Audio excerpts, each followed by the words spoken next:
Tulsa this week from the length and breadth of these United States, from New York to California, from Illinois to Texas. 32 teams of the country's best collegiate bowlers, all with the same goal, the same dream: to leave here with the men's or women's Intercollegiate Bowling Championship Helmer Cup.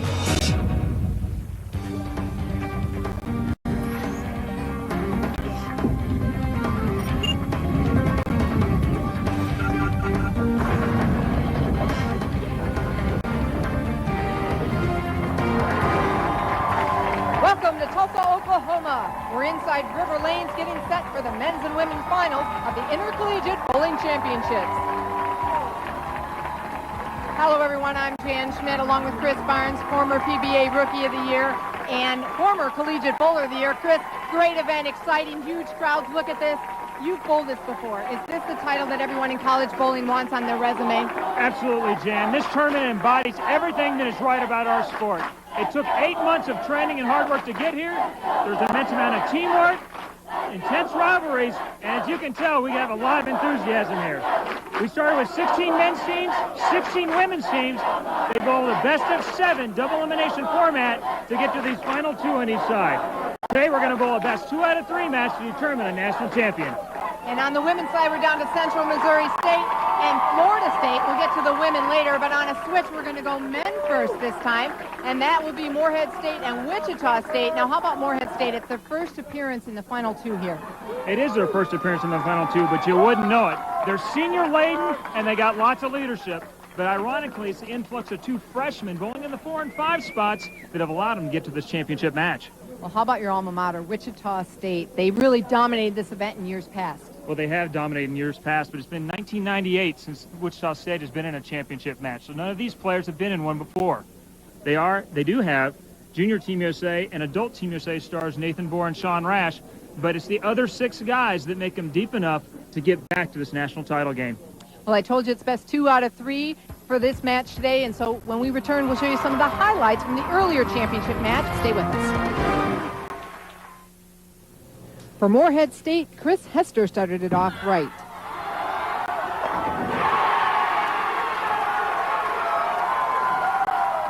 Nathan Bohr steps up in the 4th frame with a chance to close the gap to 12 pins.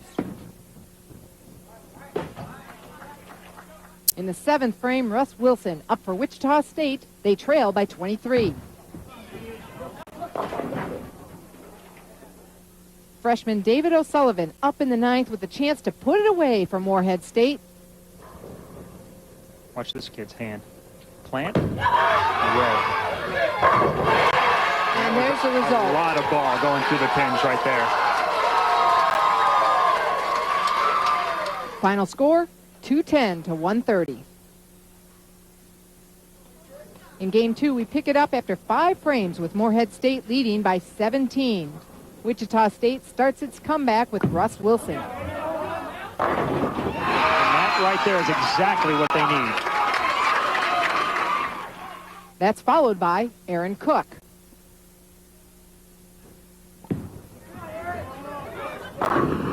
Whoa! What hit that 4-pin? What a great shot. You watch the 2-pin. This goes a little bit high. It cuts the 2-pin sharp. It goes into the wall, spins around, and punches the 4 right from the back. He's hoping for it to hold right here. He knows that's big. They're on the brink of elimination. Now Morehead State trails by 2. David O'Sullivan's up in the 9th.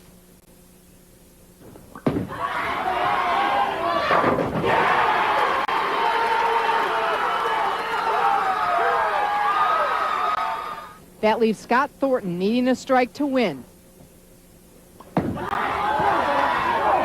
But it's not to be as he splits, so it's up to Sean Rash for Wichita State. A mark should win it.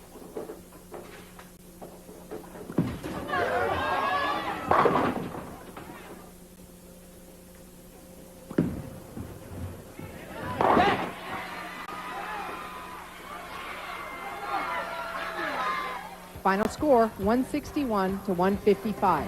We're going to go to a Game 3. We're ready for the men's championship game of the Intercollegiate Bowling Championships. Wichita State versus Morehead State. It's best 2 out of 3. They're 1 apiece. This will be the final game.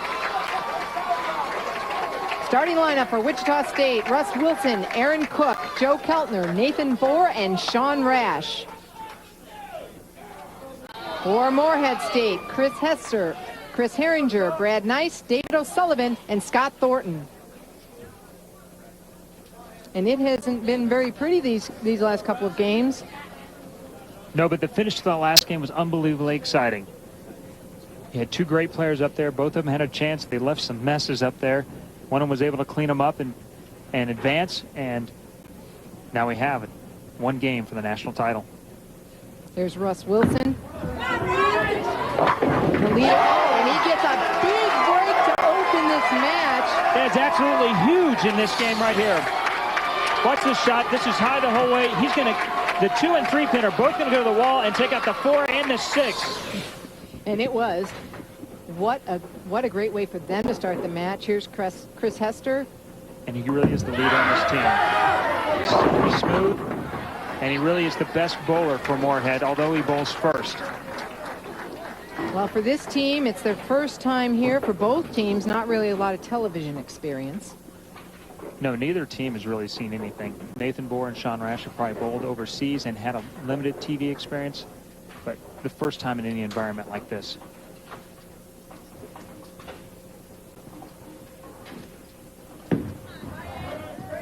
Chris Hester, he's an excellent spare shooter. No worries, and he is really the rock on this team. He's part of 3 seniors who will be bowling first, second, and third, and handing it off to 2 freshmen who are either fearless because they have tremendous confidence in themselves, or they just haven't been there enough to know they're supposed to be scared. And here's Aaron Cook. He's a senior. He is a senior, but he has a lot less experience than some of the players on Morehead State. But you couldn't tell it there. How's their carry going so far, though? Great shot, but this is like the old Dick Weber never wall shot. The headband's going to go to the wall and hit the 4 and 5. And the 6 somehow gets out of the flat gutter to get the 10. Looked like Hulkamania Part 17. Here's Chris Herringer from Morehead State Eagles. Number 2, and crossing over, leaving the 5-8. Now, they were on this lane, Chris, 2 games ago. Switched last game. Now they're back here again. They're back, and they seem to like this lane better. They did. They shot 210 the first game, which is by far the best game of this championship match. But the end of that last game might have shook them a little bit. I think they felt like they had it in their hands. Now, Joe Keltner was ready to go up. He had to back off. The rule is the team have to be on even frames. So Chris will have to finish this spare, so both teams will have completed 2 frames before Joe can bowl for Wichita. But they were on a roll, pumped, wanted to keep going. Yeah, there's a lot of enthusiasm out here. You said you get pumped up, you're not too worried about what the rules are. So here's Chris and Chris. They talked about the shirts. Absolutely. They have worn them all week long, and they felt like they were a show of patriotism and a show of support for everything that's going on overseas right now. And definitely, they said, a reality check. Put things in perspective. It did put things in perspective and let them know that, even though this feels like the most important thing on the planet to them right now, it helped ground them a little bit. Joe Keltner working on 2 strikes. This is huge, and again, he knew it. He knew it. 20 feet down the lane, it was on target. It's amazing to me that somebody on these patterns, and as hard as they are, it has just left his hand, and he knows it. It's still got 30 feet to go. So Morehead State very, very quickly trailing by 22 pins. Brad Nice needing to get something going here in the 3rd frame. This came a big shot in a hurry. And he responded. No 10 pin on this lane. He had a little difficulty with the 10 pins last game. He did. He left a couple, but really, he's hit the pocket better than anybody on either team. That just sawed the rack. He didn't leave anything, but he had the head pin coming across to clean it all up. Nathan Bohr now up. They lead by 22 pins. That's Wichita State. He can take it to 32 with a strike here in the 4th. He had some troubles last game with a couple of washouts. He's had trouble pretty much since they started. It's unusual because he's one of the best players in college.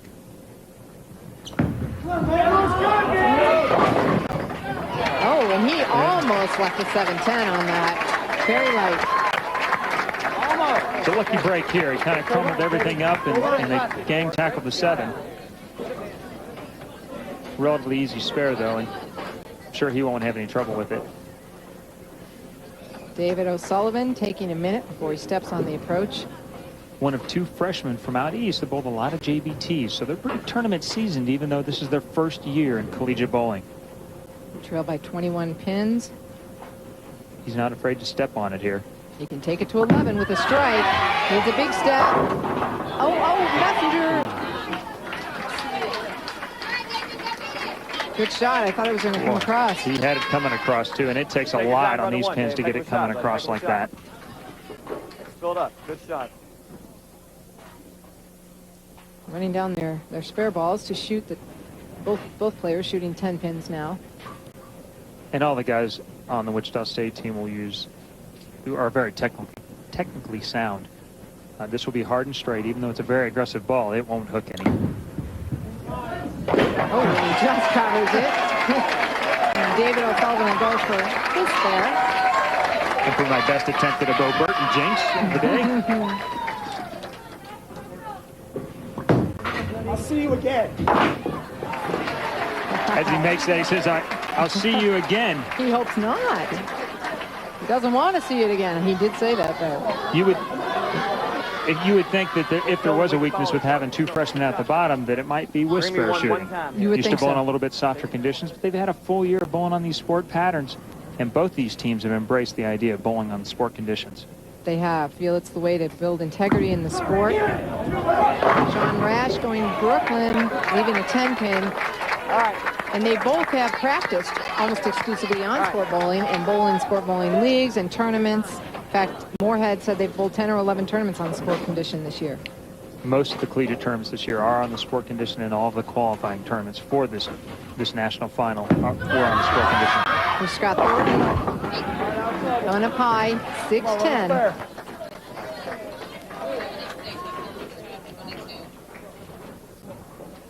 Both guys relatively lucky to leave spares that they can make here. Wasn't the case the first 2 games where everything seemed to turn into a hieroglyph.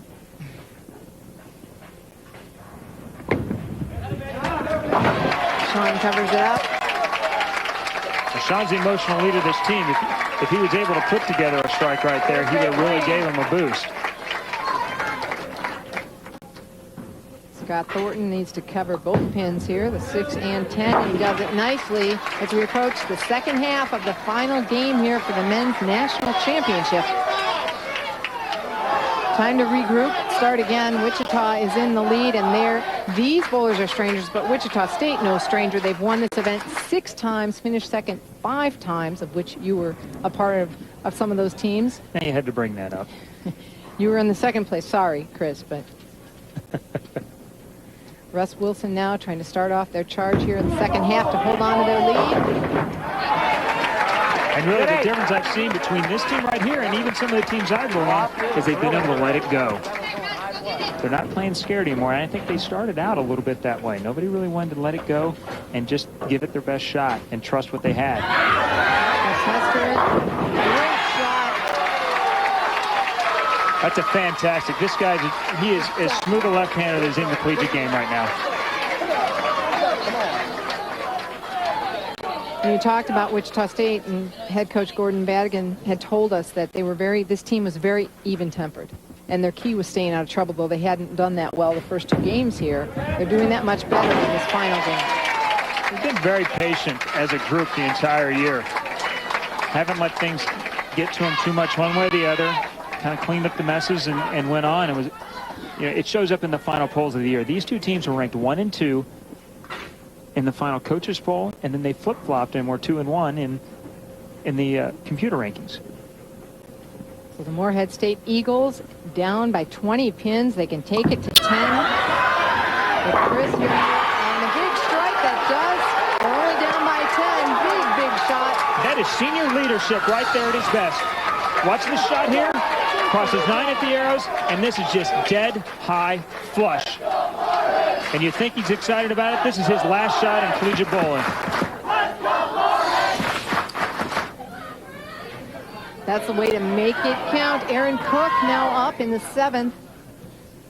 Now, Aaron's also a senior, but he hasn't been around as long as some of these other guys have. Gordon thought he might be the key to spurring them to victory. What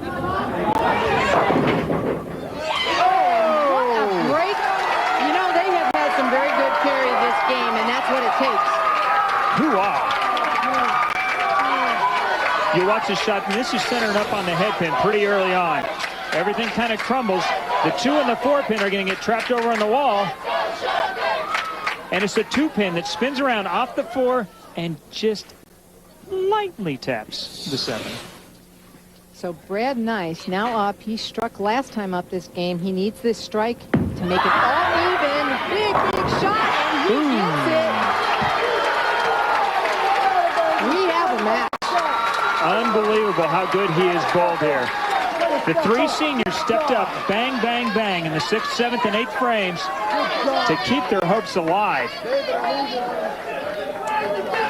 And will the freshmen hold up under the pressure? They've done well so far. Joe Keltner on one of the biggest stages he's ever performed on. Although he might not be any stranger to the stage. All even, and he can take the lead to 10 if he strikes here. Come on! Tit for tat, Wichita State back in the lead. This is unbelievable how good these 2 teams have all of a sudden come out of the woodwork and are just letting it all hang out. There's no scared shots in here. They're absolutely showing up in the biggest game any of them have ever bowled. Well, it'll be David O'Sullivan up next, and he told us earlier, Chris, that only one team could beat us, and it's us. That was this man right here, so we'll see how he responds. Well, he's got it in his hands right now. They're down by 10. And I guarantee you this, he's going to catch all of this one. This to bring it all to even for the moment, if he strikes here. Oh, no. There is one problem when you catch that much of it, is that high rev rate can get up on top of the oil and it can hydroplane down lane. And that's what happened right there. And what I mean by that, in 35-foot mark, instead of it turning over like it did last time, it revved up just like a tire on water, got up on top, skidded an extra 4 feet, and then made a move too late. Cut the 3 pin out, leaving a tough, tough spare. Well, Nathan Bohr is going to bowl, and they're working on a double right here with the lead. Wichita State, he can take it to 24. He breaks up the 4-9. He's showing his true colors right there. He's been a big-time player on Junior Team USA for several years. He steps up now after struggling the entire match. He gets it in just a little bit, trips the 4 and the 9. And you're right, Jan, the carry of this game has been absolutely phenomenal for the Wichita State Shockers. David goes with the spare, throws it hard, but not to be. And that looks said it all right there. The best that Moorhead State can shoot would be 208. Sean Rash has to keep it on the lane. Just has to hit some pins. I think that qualifies. I think that was plenty of pins. What a comeback for the Wichita State Shockers. Two weak games to start the match, and boy, did they come back when the heat was on. Who would have thought after shooting 130 and 160 that they would even have a chance? They really just showed up in this last game. Scott Thornton finishing it off for Moorhead State.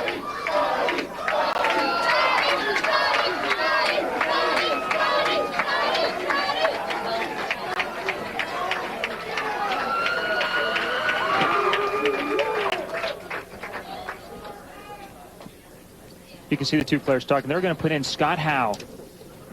He's a senior.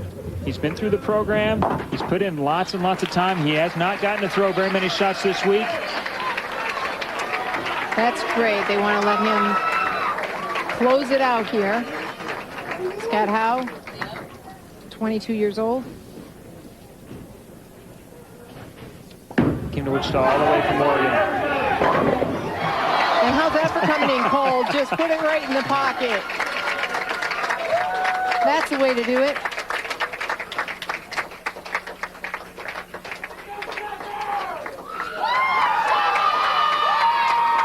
Wichita State with their first title since 1998.